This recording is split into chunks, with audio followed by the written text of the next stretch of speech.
Mauricio. Hello, how are you? Thanks. First of all, got the team used through. Jan Vertonghen and Harry Winks are going to be assessed tomorrow. At this stage, Today. Today, going to be assessed today. How would you assess their chances as you see it now? Are they 50-50, better than that? I don't know, because now we are going to train in the afternoon and we'll see. I cannot say if 50-50 or I don't know. I cannot say the percentage. We need to assess and see if they can be available or not. And just the other two that were mentioned, Ali and Dyer, obviously not in contention this weekend. Champions League match, when do you think we might see them? I don't know. Now we are focusing tomorrow, and after tomorrow we are going to assess both, and we'll see if there can be in contention or not. But we need to assess in the next few days. You said after the Chelsea game the other day that the title was impossible now. Now you've had a couple of days to reflect. Do you still see it that way? Yeah, of course. It was difficult after the Burnley defeat, and of course after Chelsea it's nearly impossible. Very difficult because, of course, it's going to be tough. We need to win all the games, and of course our two opponents above us need to lose a lot of games. And in this type of period, it's going to be difficult.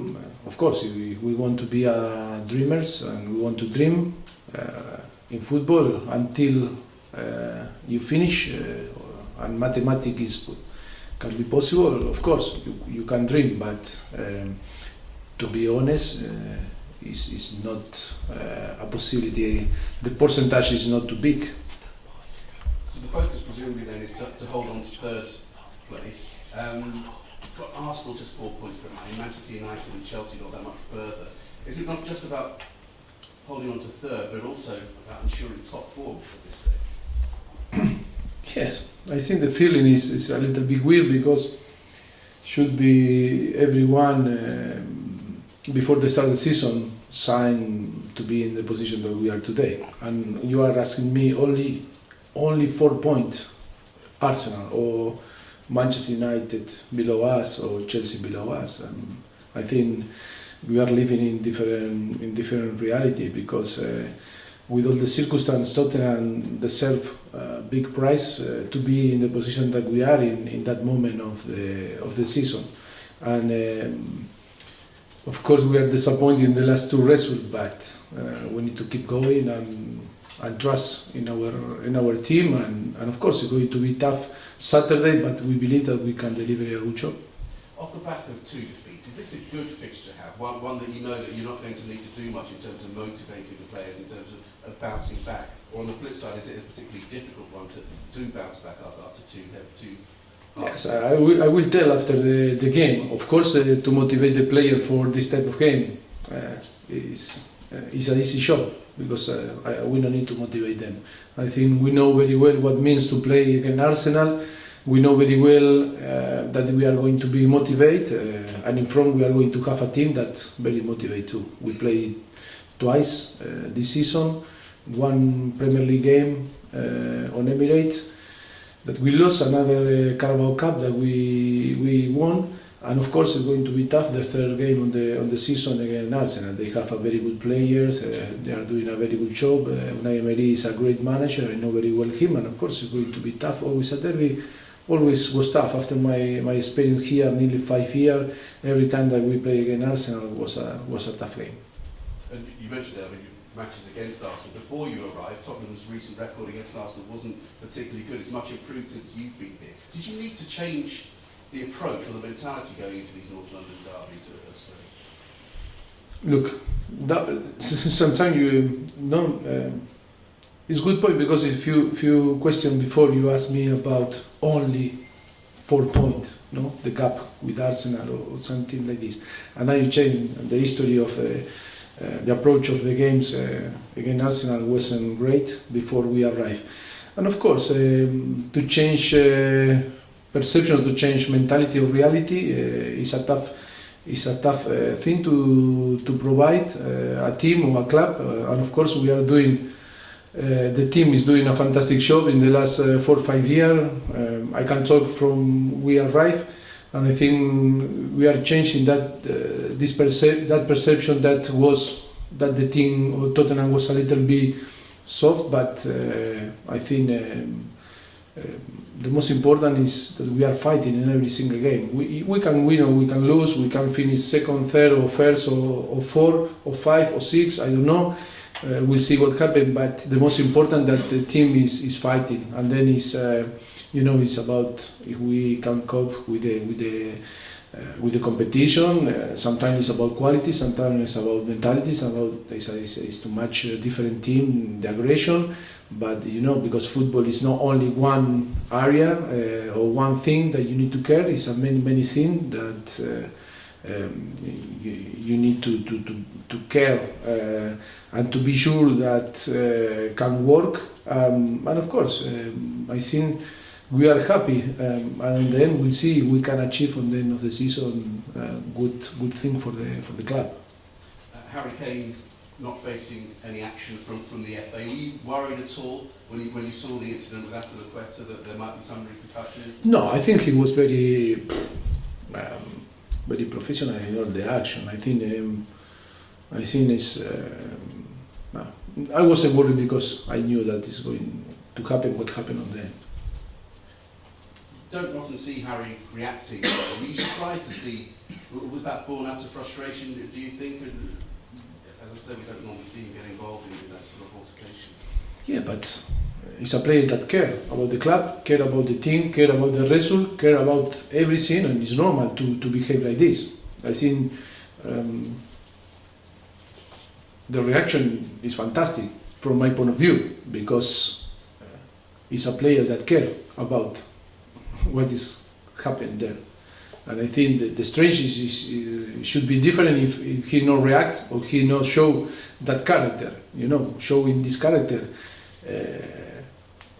show the message that he care about the result, he care about the situation, he care about the club. That is the most important under my point of view, of course. And Harry's come back in. A lot of people will look at the fact that when Harry wasn't here, you won all 4 league games, he's come back in and they've lost. Obviously, it's not as a direct result, but some people have added things up and thought that perhaps Harry coming back has maybe upset the balance that the team had found. Make me laugh. I think it's unbelievable, but that is the era that we are living. I think Harry is one of the best striker or player on the world. And of course, for different circumstances, we didn't win.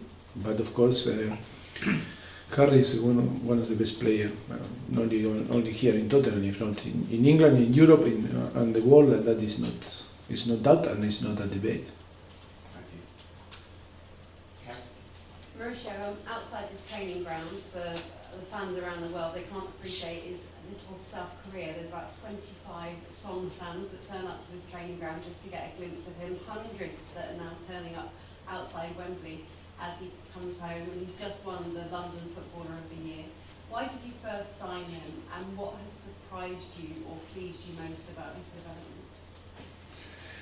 No, I think you know very well that I wanted, or we tried to sign him when we were in Southampton, and then he and his family or situation, he preferred to move from Hamburgo to Leverkusen.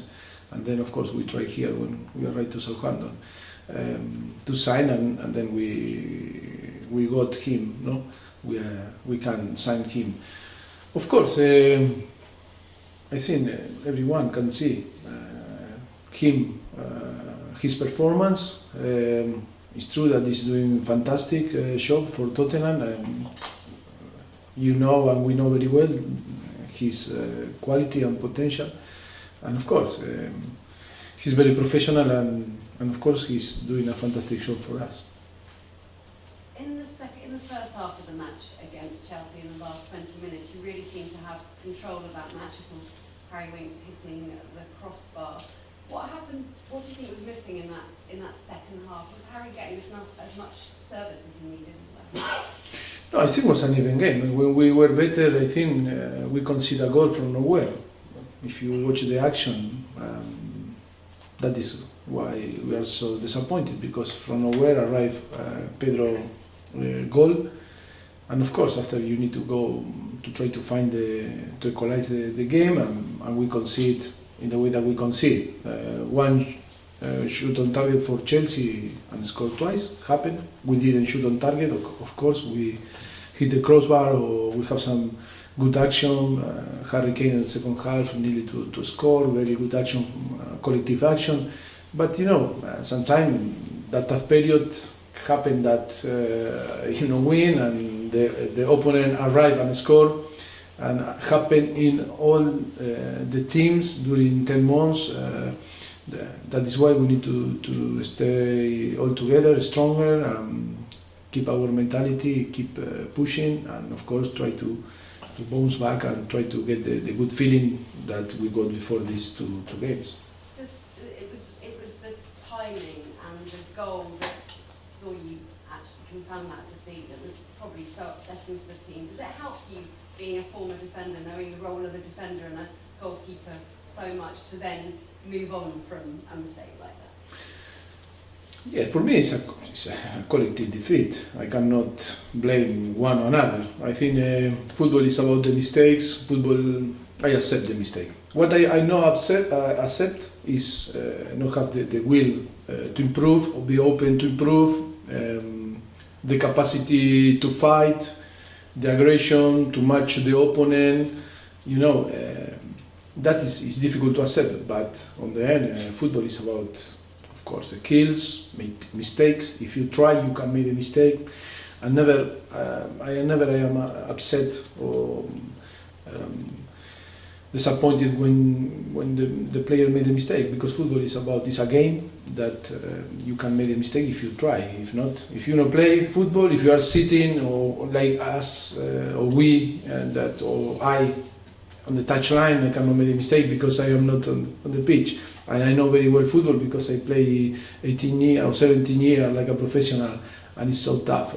From outside, we can see the thing completely different, and I should do this or that.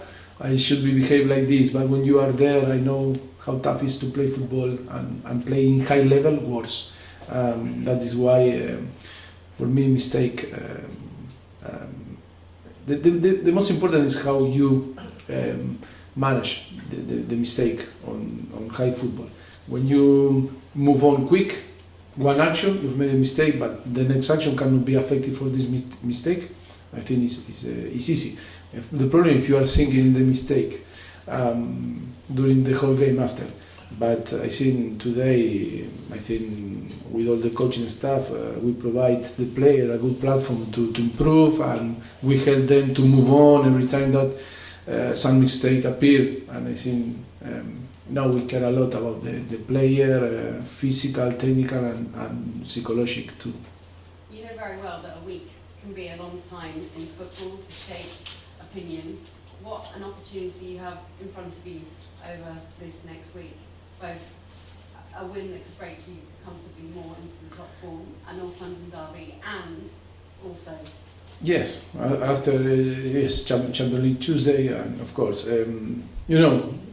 all can be very, very good or very bad in football. In few days, the perception can change quick. One result can put you in your best emotion, or can drop you in a very difficult situation. And we know very well the balance is the most important. Of course, we have ahead two very important games. First of all, Arsenal tomorrow, and then Champions League, and finish against Southampton Saturday. And of course, it's so important. After the two defeats, it's so important tomorrow.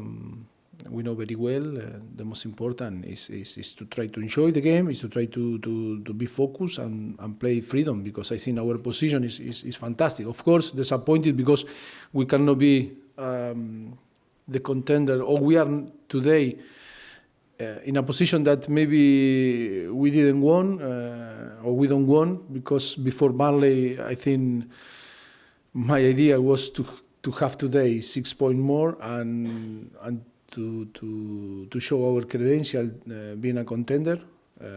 But with the two defeats, still we are in a very good position, fighting for big things until to the end of the season. I think that is the most important, is to move on for the last two defeats. We need to move on. How have your team responded? What have they been saying to you? How positive have they been?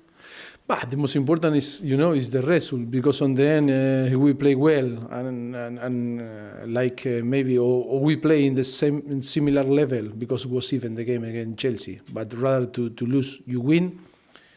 It's easy to say, was the response or the answer was very positive, but we lose. Now, tomorrow is the same. The most important is the 3 point. If we play well, fantastic. If not, it's going to be a tough game, but it's the important is the 3 point to recover that feeling and be ready again in Champions League, because it's going to be very, very tough against Dortmund. Okay, Dan to finish. Mauricio, how close did you come to signing Son for Southampton? Did you talk to him at the time? Yes, we were very close, but on the end he was so young. His family preferred to move rather to go out to Germany, to the Bundesliga. They prefer to keep him there and prefer to move to Bayer Leverkusen rather to move to Southampton. But we were so close, yes. And did you formally accept the FA charge of improper conduct yesterday? I know you said you were going to accept, but you hadn't until I accept. 6 p.m. yesterday. I accept. Yes, I signed my letter. Yes, Okay. and everything. Are you prepared for a possible touchline ban against Southampton? That's one of the possible punishments. Ban? Why? What could happen? I don't believe that is going to happen. I think it's not going to be fair, to be honest. What do you think is fair? I think it's still under. I don't think it's fair to go into that sort of detail at the moment. I think the whole process is still ongoing. Yes. No way should we be going through that at the moment. Do you think it's fair? But, For what? of course not, no. For what? For what? Well, the FA would say for improper conduct. Improper, yes, but I think it was a conversation, no? Maybe close, but there was a conversation. But I repeat, I don't believe it's fair. But I'm going to accept. If they ban me, I cannot be on the dugout, no? Mm-hmm. On the bench against Southampton, I'm going to accept. Different thing is if it's fair or not. I don't believe it's fair. But I trust in the FA and I'm going to accept what they're going to say.